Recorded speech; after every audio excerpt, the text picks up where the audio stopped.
ठाकरेंच्या शिवसेनेचं आज एक दिवसीय निर्धार शिबिर होणार आहे। नाशिकच्या मनोहर गार्डन मध्ये शिबिराचं आयोजन करण्यात आलंय। आदित्य ठाकरे सकाळी 10 वाजता शिबिराचं उद्घाटन करणार आहेत। आगामी निवडणुकीच्या पार्श्वभूमीवर कार्यकर्त्यांचं मनोबळ वाढवण्यासाठी शिबिर आयोजित करण्यात आलंय। समारोप सत्रात उद्धव ठाकरे कार्यकर्ते आणि पदाधिकारी यांना मार्गदर्शन करणार आहेत। अरविंद सावंत, चंद्रकांत खैरे, राजन विचारे, विनायक राऊत, अंबादास दानवे, कायदे तज्ञ असीम सरोदे हे देखील या शिबिरामध्ये कार्यकर्त्यांना मार्गदर्शन करणार आहेत। ठाकरेंच्या शिवसेनेचं आज निर्धार शिबिर आयोजित करण्यात आलेलं आहे। नाशिकमध्ये हे एकदिवसीय शिबिर आहे।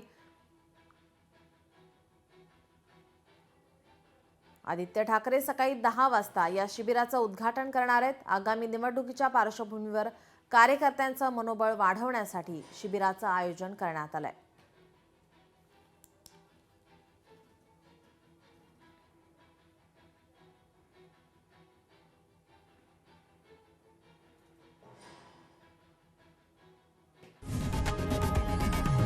लोकशाही मराठी ऐका, पहा, जागरूक रहा।